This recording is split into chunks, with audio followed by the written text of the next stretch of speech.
Hi అండి. ఎలా ఉన్నారు? బాగున్నారా? Welcome back to me Soundarya beauty home. All of you good evening.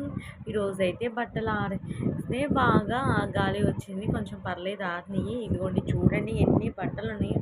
ఇవన్నీ నేను మడతేయాలి. నేను ఎంత నీట్‌గా మడతేసుకుంటున్నానో రండి చూద్దాం. హాల్ అంతా నీట్‌గా సర్దేశానండి. ఆ ఓవెన్ తీసుకొచ్చి ఆ కిచెన్‌లోది ఇక్కడ పెట్టేశాను. మా వంటగది వచ్చేసి చాలా చిన్నగా ఉంటుంది కదా! ఇలా ఇవన్నీ పెట్టి ఇక్కడేసి కూలర్ పెట్టేశాను. అటువైపేమో ఈ మిషన్ పెట్టేశాను. స్టిచ్ చేస్తాము అని. ఇంక ఇక్కడ వచ్చేసేసి కూర్చుంటాను కదా అని 3 చైర్స్ ఇలా దిగవేసేసి చైర్ ఇది ఇక్కడ వైపు పెట్టేశాను. ఇంటి నిండా సామానేనండి అసలు. నాకైతే ఇంకా ఇసుగు పుడుతుంది. ఇంకా అది ఎలాగోలా ఉన్నంతలోనే మనం నీట్‌గా సర్దుకునే దాన్ని బట్టి ఉంటుంది కదండీ ఇల్లంతా నీట్‌గా. నేనైతే నాకు నీట్‌గా లేకపోతే అస్సలు పిచ్చెక్కిద్దండి. నాకు నీట్‌గా ఉండాలి. నీట్‌గా లేకపోతే అస్సలు సాటిస్ఫైగా ఉండదు మనశ్శాంతిగా. నేనైతే నీట్‌గా పెట్టుకున్నానండి. ఈ హాల్ వచ్చేసి ఇంక ఇది వచ్చేసేసి బెడ్రూమ్ అండి.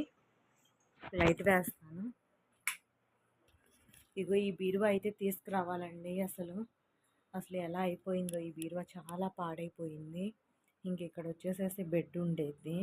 ఇంక ఇది వచ్చేసేసి సీసీ కెమెరాలండి. నేను నా పిల్లలే కదా ఉంటుంది. జాగ్రత్తగా ఉండాలని మాకు ఎక్కడికైనా ఫుల్ లైవ్ కనిపించింది. బయట వచ్చేసి ఏ దొంగలు వచ్చినా కూడా మనకి సేఫ్టీగా ఉంటుంది కదా అని ఇది ఇక్కడైతే ఫ్యాన్ పెట్టేశానండి. ఇక్కడైతే మాదైతే చిన్న వంటగది అండి. చూడండి మా చిన్న వంటగది. మా ఉన్నంతలోనే చూపిస్తున్నాను. ఇదిగోండి మా చిన్న వంటగది. అదే నీట్‌గా సర్దేశాను. ఇక్కడైతే మిక్సీ పెట్టాను. ఇక్కడైతే గ్రైండర్ పెట్టేశాను. ఇక్కడైతే బియ్యపు రంబు పెట్టేసేసాను. అదండి ఇంకా కొంచెం నీట్‌గానే సర్దుకోవాలి. పిల్లలు వస్తారు కదా అని ఇంక ఈ బట్టలు మడతేస్తే ఈ మడతేసేసి నీట్‌గా బ్యాగ్స్‌లో సర్దేసేయాలి. నేను ఒక్కొక్కసారి చూపించాను కదా బ్యాగ్‌లో పెట్టుకో అది. ఇంకా ఏంటండి విశేషాలు? ఎలా ఉన్నారు? ఏంటి? మీ పిల్లలు స్కూల్‌కి వెళ్ళారా? యూనిట్ ఎగ్జామ్స్ స్టార్ట్ అయినాయా? ఎలా ఉన్నారు? పిల్లల్ని అయితే బాగా చదివించండి. దగ్గర ఉన్న అందుబాటులో ఉంటే ట్యూషన్స్‌కి పంపించండి. మనకి పిల్లలకి ఆస్తుల కన్నా కూడా బంగారం కన్నా కూడా పిల్లలకి స్టడీ ఉంటుంది. మనం చేసిన ఆస్తులు అంతకన్నా బంగారం. వాళ్ళే సంపాదించుకుని వాళ్ళే ఇల్లులు అవన్నీ కట్టుకుంటారు. మనం ఎప్పుడైనా పిల్లలకి చదువే ఇవ్వాలండి. చదువే ఇంపార్టెంట్. వాళ్ళే ఆ చదువు మీద ఆధారపడి వాళ్ళు ఉద్యోగాలు చేసుకొని బ్రతికేసుకుంటారు. మనకు అంతకన్నా ఏం కావాలండి? బిడ్డల కోసమే కదా మనం ఏం చేసినా కష్టపడేది. అందుకని ఆ పిల్లల్ని మాత్రం బాగా జాగ్రత్తగా చదివించుకుంటాను. నేనైతే నా పిల్లలకైతే బ్రతకడం ఎలా నేర్పించాలి అని నేను నేర్పుతున్నాను. ధర్మం వైపు ఉంటే ధర్మం మనల్ని ప్రకృతి కాపాడిద్ది. అధర్మం అయితే మనల్ని ఎప్పటికైనా కూడా ప్రకృతి ఎప్పటికైనా దెబ్బతీసిద్ది. ఈరోజు తప్పు చేసిన వాళ్ళు అనుకుంటారు, అయ్యో తప్పు చేస్తే ఏముందిలే అనుకుంటారు. ఆ తప్పు వెనక తర్వాత వాళ్ళు పడే బాధలు చాలా ఉంటాయి. అది వాళ్ళకి అర్థం కావట్లేదు చేసేవాళ్ళకి కూడా. ధర్మం వైపు నడిస్తే ధర్మమే మనకి కాపాడుతుంది మనల్ని. ప్రకృతి కాపాడుతుంది. నాకు తెలిసిన నీతైతే నా బిడ్డల్ని నేను అలాగే పెంచుకొని వస్తున్నాను. నేనైతే నా పిల్లల్ని నా పిల్లలకి బ్రతకడం ఎలానో నేర్పిస్తాను. నా పిల్లలకి ఫస్ట్ పిల్లలకి కావాల్సిన ఆరోగ్యకరమైన మంచి ఫుడ్ అని ఎలా బ్రతకాలో నేర్పించడం, పిల్లలకి స్టడీ ఇవ్వాలి. మనం బట్టలు ఇవ్వకపోయినా పర్వాలేదు కానీ మన బిడ్డలకి ఒక పూట వస్తూ ఉంచిన మన బిడ్డలకి చదువు అనేది ఇవ్వాలి. నేనైతే అలానేనండి. పిల్లలే సంపాదించుకొని ఉంటారు. ఇప్పుడైనా వాళ్ళ నాన్న అలానే వెళ్ళిపోయారు. మాకైతే కోర్టులో జరుగుతుందండి. ఇదివరకు మాకు జీతం కూడా రాకుండా ఉన్న అఫైర్ పెట్టుకున్న అమ్మాయిని పెట్టుకొని చాలా ఇదవుతున్నాడు మమ్మల్ని పట్టించుకోకుండా. ఎప్పుడైనా ఈ రోజు నన్ను బాధ పెట్టిన కాడి నుంచి వాడు ఏ రోజు సుఖపడలేదు. వాడు హింస పడతానే టెన్షన్స్తోనే ఉంటున్నాడు. వాడు దాంతో ఇష్టం వచ్చినట్టు అఫైర్ పెట్టుకున్న వాడు సుఖం అనుభవించిన వాడికి అసలైన సుఖం వాడు అందులో ఎదుర్కొంటున్నాడు. నాకైతే మా పిల్లలతో నేను చాలా హ్యాపీగా ఉన్నాను. ఆ దేవుడి దయ వల్ల అయితే అది అర్థం కావట్లేదు. ఏముందిలేండి, దేవుడు అనేవాడు ఒకడు ఉన్నాడులే. ధర్మం వైపు మనం నడుస్తున్నాము. మన పిల్లల కోసం ఎంత కష్టపడుతున్నాము. దేవుడే ఏదో రోజు ఇన్ని కష్టాలు ఇచ్చినాడు ఒక రోజు సుఖం ఇవ్వరా అని ఒక నమ్మకంతో ధైర్యంతో నేను ధైర్యం కోల్పోకుండా నేను బ్రతుకుతున్నాను. సరేలే వాళ్ళు ఇలా వీళ్ళు ఇలా అని అనుకుంటే టైం వేస్టే కానీ మనం చేసేది ఏముంది, ఒకరి మీద కోపం పడతాము, వాళ్ళు ఇలా చేశారు మనకు అన్యాయం అని. మనం వృధానే కదండి. అది నేను తెలుసుకున్నాను. ఒకప్పుడు నాకు తెలియలేదు, చిన్న వయసులో నాకు పెళ్లి చేసేసరికి. ఇప్పుడైతే అన్నీ తెలుసుకున్నాను. జీవితం అనేది అనుభవం వచ్చేసింది. ఎప్పుడు ఎలా ఏం మాట్లాడాలా ఏందా అని నాకు తెలిసి వచ్చింది. జీవితం అనేది ఒక అనుభవం అయిపోయింది. అంతే కదండి మరి. ఎవరి ఎవరి అహంకారాన్ని వాళ్ళు ఎవరి అహంకారాన్ని వాళ్ళే విర్రవీగుతారు. ఎప్పుడైనా కానీ దెబ్బ కొట్టింది, బెడిసి కొట్టే రోజు ఒక రోజు వచ్చింది. అది వాళ్ళ అనుభవం తెలియట్లేదు, వాళ్ళకి అనుభవించేటప్పటికి తెలుస్తుంది. అంతే కదండి మరి. ఏం తెలియట్లేదు పెద్దోళ్ళకి చిన్నోళ్ళకి. ఇంకా మా హస్బెండ్ వాళ్ళ అమ్మ నాన్న కూడా అంతేనండి. అసలు ముగ్గురు ఆడపిల్లలు పెట్టుకొని ఆ అమ్మాయి ఒక్కతే బ్రతుకుతుంది, ఎలా పోషణ చేసుకుంటుందా ఏందో. ఆ అమ్మాయి అప్పులు చప్పులు తెచ్చుకొని బాధపడుతుంది అన్నది కూడా ఇంకితం కూడా లేకుండా. ఒక్కొక్కళ్ళు అయితే అత్త కూడా అమ్మలాగా అయితే చూసుకుంటారు. ముగ్గురు ఆడపిల్లలు పెట్టుకొని బ్రతుకుతుందని. మా అత్త అనేది ఒక ఆడదే కాదు, మనం అనకూడదు. మన కడుపులో బాధ ఉంటుంది కదండి మరి. వాళ్ళు ఆ అత్తలు ఎలా వచ్చారు, ఈ కోడళ్ళు కూడా అలా వచ్చిన వాళ్ళే కదండి. ఇంకా ఆ అత్తల కన్నా కూడా కట్నాలు ఎక్కువ తీసుకొచ్చిన వాళ్ళే కదండి మరి. అది వాళ్ళకి అర్థం కావట్లేదు. దేవుడు అనేవాడు ఇప్పుడు వాళ్ళు ఏంటంటే ముసలి వాళ్ళు అందరూ వాళ్ళు ఆనందంగా ఉంటారు, ఆనందంగా కలవరిస్తారు వాళ్ళు మనవరాళ్ళని. మన మనసులు గెలుచుకోవాలి పిల్లని, మనవల్ని మనవరాల్ని. కానీ మా అత్త మామ ఏటికి దోచుకోలేదు. ఎప్పుడు పిల్లల దగ్గర డబ్బులు లాక్కునే అలవాటే. ఎప్పుడు అవి తీసుకుందామా ఇవి తీసుకుందామా అని లాక్కొని తింటమే. ఎప్పుడైనా పెద్దవాళ్ళు ఇవ్వాలి కానీ మనవరాళ్ళకి మనవాళ్ళకి. కానీ ఆవిడ అలా కాదు, ఎప్పుడు పసిపిల్లల కాడ లాక్కొని తినే ఇదే. ఇప్పటిదాకా కూడా మాకు నా పిల్లలకైతే మనవరాలు, మా పిల్లలకైతే మనవరాలు ఉన్నారు అని వాళ్ళకి నోటికి వేసింది లేదు, పెట్టింది లేదు, చేసింది లేదు. నాకు తెలిసినంత నా బిడ్డలకి, నా బిడ్డల సొమ్మే లాక్కొని తింటున్నారు కానీ అందరూ నాకు ద్రోహం చేశారే కానీ నా పిల్లలు మాత్రం ఏవి నోచుకోలేదండి. నా బిడ్డలు నేనే మా అమ్మ నాన్న అన్నీ అయ్యి నా బిడ్డలు నేను పెంచుకొని నేను లాక్కొచ్చుకుంటున్నాను. నా బిడ్డలకి బ్రతకడం ఎలా నేర్పించాలో అని. నేను ఎవరైనా జీవితంలో ఆడవాళ్ళకి ఎన్ని కష్టాలు వచ్చినా అధైర్యపడకుండా ధైర్యంగా ఉంది కాబట్టి ఈరోజు మనం కష్టాలు పడవచ్చు. ఏదో ఒక రోజు దేవుడు అనేవాడు ఇస్తాడు. కష్టం వెనుక భగవంతుడు అనేవాడు అనుకుంటే దేవుడు ఎప్పటికీ అన్ని మంచోళ్ళకి మంచే జరుగుతుంది. కాకపోతే లేట్ కావచ్చు, ఏదో రోజు మంచే జరుగుతుంది. మనం మాత్రం దేంట్లో మనం ఓడిపోము, సక్సెస్ఫుల్ అవుతాము. ఎప్పుడైనా ఇంటి ఆడపిల్లల్ని కోడల్ని ఎప్పటికైనా కూడా బాధ పెట్టకూడదు. నేను ఇంటికి ఆడపిల్లలు ముగ్గురు పిల్లలు ఉన్నారు, కోడలు ఉంది, అయ్యో ఆ అమ్మాయి ఏడుస్తుంది అని ఇంకిత జ్ఞానం కూడా లేదు ఇన్నాళ్ళు అయింది. కానీ నాకు దొరికినంత కోడలుగా వచ్చిన ఇంటికి ఏ రోజున నేను కోడలుగా రాకూడదు. నేనైతే అదే కోరుకుంటున్నాను. నేను లైఫ్లో ఎన్ని పాపాలు చేసినా మనం చేసిన పాపమే, కొన్ని జన్మలో చేసిన పాపమే మనకి ఈ రోజున మనకి శిక్షిస్తుందంట. కర్మఫలం అని అంటారు. నేను చేసిన పాపమేమో కానీ ఇంత దరిద్రపు ఇంటికి నేను ఇంత దరిద్రపు మనుషులు మా అత్త మామ మా ఆయన వాళ్ళ ముగ్గురు ఎప్పుడైనా భగవంతుడు అనేవాడు భర్త మంచోడు దేవుడయ్యి వస్తే ఆ జీవితం ఆ భార్యకి ఎంతో బాగుంటుంది కళ్ళు విప్పిన. కానీ నేను అత్త మామ దరిద్రులే, భర్త అనేవాడు దరిద్రులే, నేను దేనికి నోచుకోలేకపోయాను. మంచోడు ఇప్పుడు అత్త మామ చెడ్డైన భర్త మంచోడే అనని ఆ అమ్మాయి సరే ఇది కాకపోయినా ఆయనైనా బాగా చూసుకుంటానని ఆనందంగా బ్రతకొచ్చు. కానీ నేను దేనికి నోచుకోలేదు, నేను నా బిడ్డలు.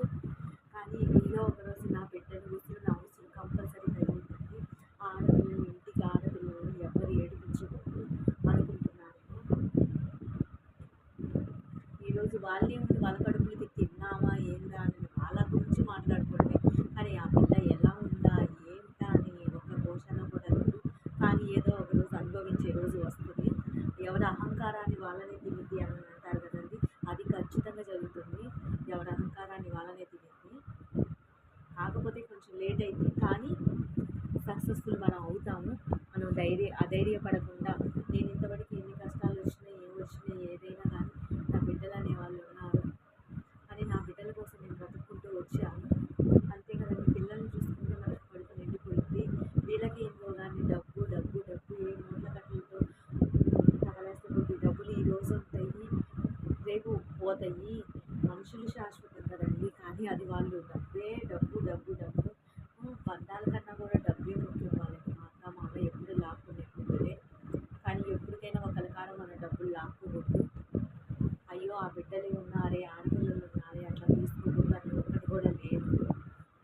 కానీ నాకు జరిగిన అన్యాయానికి ఇంతవరకు ఈ ఆడపిల్ల పడిందో లేదో కానీ నేను మా ఊరిలో మాత్రం నేను ఒక్కదాన్నే పడుతున్నాను. ఇట్లాంటి చిత్రహింస ఇదంతా.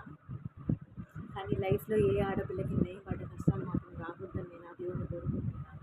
కానీ బాధలు ఆడవాళ్ళకి ఎంతోమంది ఎన్నో బాధలు పడుతూనే ఉంటారు. కానీ ఎప్పటికైనా కానీ అధైర్యపడకూడదు. అధైర్యపడకుండా బిడ్డల్ని చూసుకొని ఇప్పుడు వాళ్ళదే ఉంది. వాళ్ళ అహంకారాలు వాళ్ళు తింటా వాళ్ళు బాగానే ఉంటారు. తల్లి అనేది బిడ్డలకి ఉండాలి. తల్లి ఉంటేనే, తల్లి లేకపోయినా పర్వాలేదు కానీ పిల్లలకి తల్లి అనేది ఉండాలి. లేకపోతే ఆ బిడ్డలు ఎవరు చూస్తారండి? ఆడపిల్లలు తల్లి లేకపోతే భూదేవికి కూడా బరువని అంటారు. అది ఊరికే కాదు, నిజమే అది మాత్రం. ఎప్పటికైనా మన పిల్లలకి మంచే జరుగుతుంది. దేవుడు అనేవాడు ఒకడు ఉన్నాడు. ధర్మం వైపు నడిచేవాళ్ళు భగవంతుడు ఎప్పుడు మనకు అన్యాయం చేయడు. నేను అదే కాన్సెప్ట్తో నేను బ్రతుకుంటూ వస్తున్నాను ఇన్నాళ్ళు 4, 5 ఏళ్ళ నుంచి. నాకు జీవం ఇవ్వకుండా వాడు ఎంత విర్రవీగుతున్నాడు. ఎన్నాళ్ళండి వాడు చేసేది? ఎన్నాళ్ళు వాళ్ళు చేస్తారు? దేవుడు అనేవాడు ఒకడు ఉన్నాడు. ఎవడు అహంకారాన్ని వాడు ఇష్టం సొంత భార్య అందరినీ వదిలేసుకొని తనే జీవితమై వస్తుంటే ఆ అమ్మాయిని ఎంత బాగా చూసుకోవాలి. కానీ వాళ్ళకేం అర్థం కావట్లేదు. పసిపిల్లలు చెబుతుంటేనే అర్థం చేసుకుంటున్నారు ఈ రోజుల్లో. పెద్దవాళ్ళకి తెలీదా అండి ఆ మాత్రం కూడా? కానీ అనుభవించే రోజు దగ్గరలోనే ఉంది. ఎవరి అహంకారాన్ని వాళ్ళనే తింటారు. ఇంకా ఎక్స్పెక్టేషన్స్ పెట్టుకుంటున్నాను నేను మళ్ళీ తీసుకుంటానేమోనని. ఇంత జరిగినాక ఇంకా అతన్ని నేను ఎక్స్పెక్ట్ చేసి ఇప్పుడు అతను కనుక వచ్చాడంటే మాకు ప్రాణహాని ఉంది. మాకు ఎప్పుడేం జరిగిందో కూడా తెలియదు. రూముల్లో పడేసి కొట్టడం అని ఒక హెరాస్మెంట్ చేసేస్తారు. అట్లాంటి వాళ్ళతో ఎందుకు? బతికన్నన్నాళ్ళు బిడ్డలతో బ్రతికి హ్యాపీగా లైఫ్ని కొనసాగిస్తే సరిపోద్ది. కానీ అట్లాంటి ఎదవని మాత్రం మళ్ళీ ఇంట్లోకి తీసుకొచ్చుకొని ఒక ప్రయత్నం మాత్రం నేను చేయదలుచుకోలేదండి. అతని వల్ల మాత్రం నాకు కష్టాలు మాత్రం రాసి పెట్టింది. వస్తే వాడు ఊరుకుంటాడు. వాడు చెప్పడానికి మాత్రమే ట్రై చేస్తాడు. ఆల్రెడీ నాకు ప్రాణహాని ఉంది. రేపు కోర్టులో కూడా అడుగుతారు ఏందమ్మా నీ భర్తని కావాలా అంటే అతను నా ప్రాణహాని ఉందని చెబుతానని నేను డిసైడ్ అయిపోయాను. అతని వల్ల అంతే కదండి. మరి అంత దరిద్రుగా తెలిసి మరి పోయి మనం అలా ఎలా చేస్తాము చెప్పండి? మనం పోయి మనం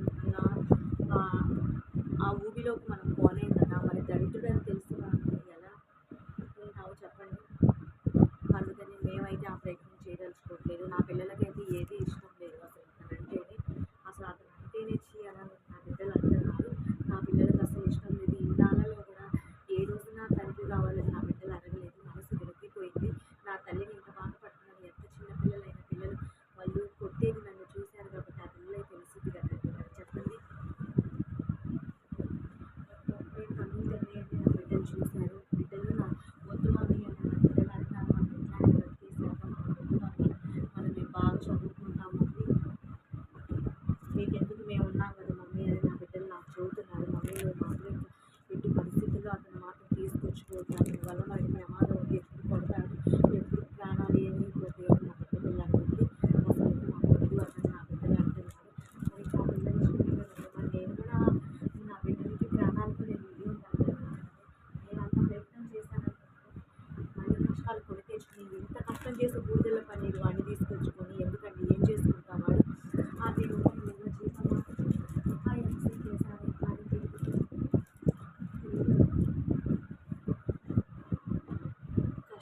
కష్టం తగ్గట్టు ఏదో రోజు వెతుకుని ఆ సారస్యం కానీ విజ్ఞానం కష్టంలో ఇంటి దగ్గర పడిపోతుంది. కానీ దేవుడు అనేవాడు వాడు ఉన్నాడు. మంచి అనేది జరిగింది. కానీ ఎవరి అహంకారాన్ని వాళ్ళే తింటారండి. ఎవరి గర్వం వాళ్ళే. డబ్బులు ఈ రోజు ఉంటుంది, ఒక్కొక్కరి గర్వం ఉంటుంది. ఆ గర్వం వాళ్ళని తినేసేది వాళ్ళకి అర్థం కావట్లేదు. ఎన్నాళ్ళండి ఒక అహం వాళ్ళే తింటారు. దేవుడు అనేవాడు ఉంటాడు. దేవుడు ఏదో ఒక రోజు మంచి రోజు చెప్పి ఇన్ని కష్టాలు పడ్డవాడు ఒక రోజు నాకు మంచి రోజు నాకు కూడా. కాకపోతే ఇప్పుడు కష్టాలు ఓర్చుకోవాలి. ఇప్పుడు కష్టాలు ఓర్చుకున్నాడే రేపటి రోజున ఇదవుతారు అని అలాగే బ్రతుకుంటూ వచ్చాను.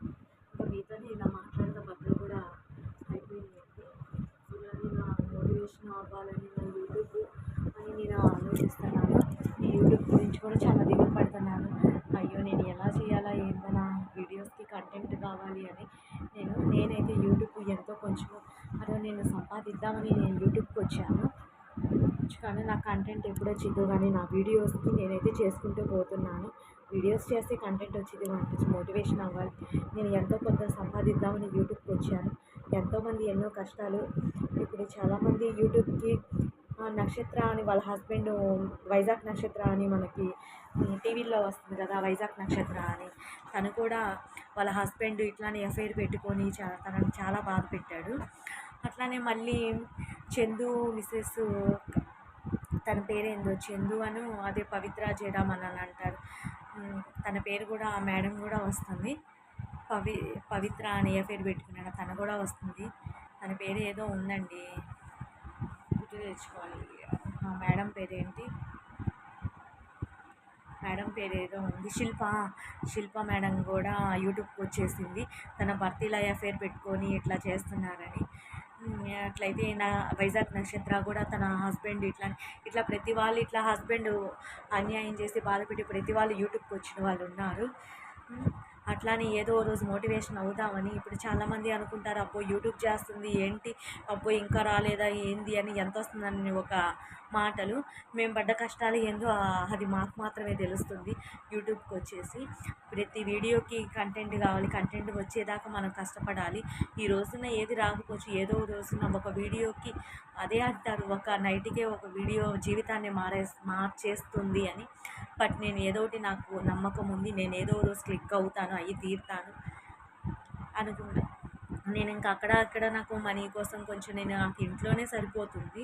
పిల్లలను కాస్త ఉదయాన్నే పిల్లలకి 6 కల్లా లేసేసి పిల్లలకి ముగ్గురికి జడ వేసేసి పిల్లల్ని రెడీ చేసుకొని పిల్లల్ని స్కూల్కి పంపేసి వాళ్ళకి బ్రేక్ఫాస్ట్ రెడీ చేసేసి మళ్ళీ వచ్చేసేసి నేను వంట చేసేసి మళ్ళీ పిల్లలకి క్యారేజ్ ఇచ్చేసి నాకు ఇంట్లోనే సరిపోతుంది.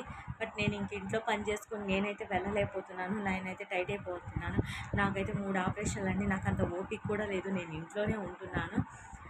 నేను పిల్లల్ని ఇంకా వచ్చేసరికి ఇంట్లో కొంచెం వీడియోస్ ఇలా చేస్తా, నేను ఇలా రీల్స్, ఇలా ఇన్స్టాగ్రాము, యూట్యూబ్ ఇలా రీల్స్ చేసుకుంటూ సరిపోతుంది.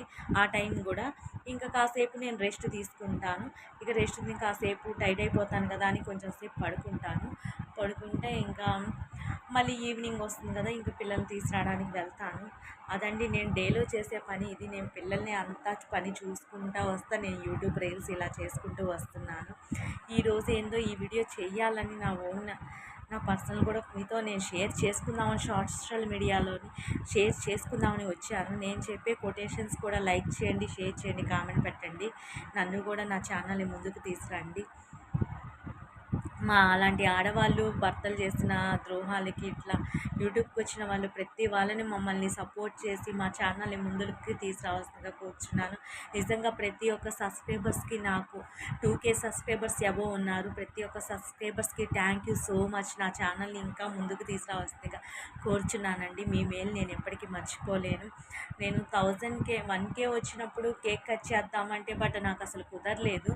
ఇంకా 2K సబ్స్క్రైబర్స్కి కూడా నాకు ఆడ మనీ కూడా లేవు. నేను కేక్ కట్ చేద్దామంటే కొంచెం టైట్గా ఉంది. నేను ఈ మధ్య కొంచెం కాస్మెటిక్స్ కొంచెం అవి తీసుకుంటాను. నేను యూట్యూబ్కి వచ్చినప్పుడు కొంచెం ఉండాలి కదా అని తీసుకున్నాను.